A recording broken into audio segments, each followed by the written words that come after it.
without you guys. I am honored to have this opportunity to represent the illustration, animation, photography, and graphic design areas of the new design department here at BYU, and share some of the experiences I've had and some things I've learned along the way. When I got here to BYU, all I knew was that I wanted to be an artist. I didn't even know what that meant. People started asking me, so, what do you want to do with your art? I had no idea. Before deciding on the illustration program, I dabbled in some other areas, and while the classes were great, they weren't exactly a good fit for me, as you can see. After a year, I switched to illustration, but again, I had no idea what that meant. Being in the program finally revealed some career options, such as children's books, magazines, comics, advertising, anything and everything freelance. I was one step closer to having an answer to those inquiring about what I wanted to do with my art. I was so excited, yet very intimidated. I wanted to apply for the BFA program in illustration, but I couldn't handle the idea of having any of my work critiqued. Therefore, I hid. I did not contact professors for their advice on how I could improve my portfolio. I simply snuck in my portfolio into the review room and hoped for the best. This strategy proved highly ineffective. Hiding didn't prove that I was worth anything. I was turned down and I was devastated. I planned my entire semester around being accepted and I knew my graduation would be delayed if I tried again. So what did I do to make things better? I hid even more. I let the adversary whisper quietly in my ear, "You are not good enough."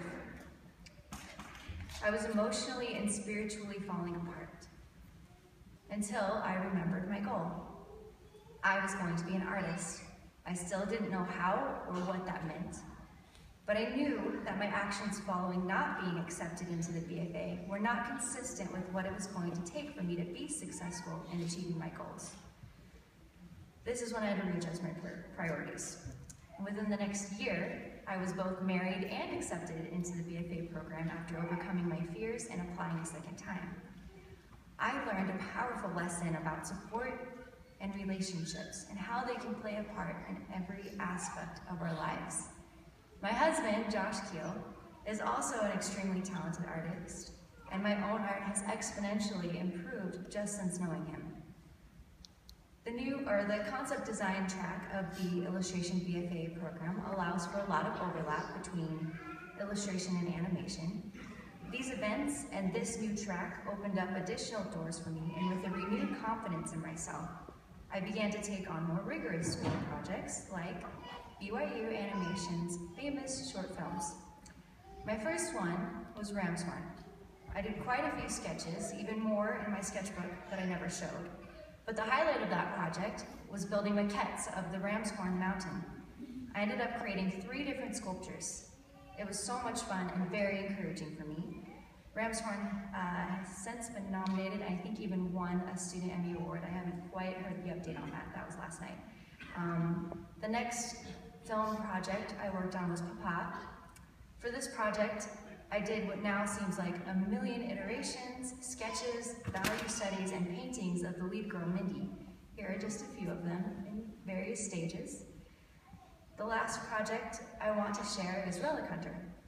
Within the last 2 years, only within the last 2 years, has BYU started making video games. And since this is a relatively new development, processes are not as organized as they are for the film projects. As a consequence, several challenges still needed to be confronted and overcome. I was able to serve as the lead for the monster development the second half of the year. And related to that position, I was able to play a consequential role in the visual development of the monsters in the game, as well as assist in making final look decisions. I got to dabble more in the 3D modeling side of things as well, which has given me some great practical experience. It was a challenge to make sure everything worked and transferred effectively into the game. Sometimes it didn't, and we'd have to figure out what went wrong and fix it. The experience and problem solving provided students involved with great real-world experience. The real world is a big place. We cannot be fearful of our potential if we are to continually move forward. When I used to teach swimming lessons, I'd have the kids swim out to me, but as they moved closer, I would take a few steps back. Some noticed and understandably were frustrated and angry with me. But when they made it, I would turn them around and point to where they started and say, "Look how far you've come." And their eyes would just light up. We must embrace our imperfections and our struggles and allow our weaknesses to become our strengths. As you reflect on your own life, be proud of your accomplishments, then turn around and continue to move forward and never give up, ever. Thank you.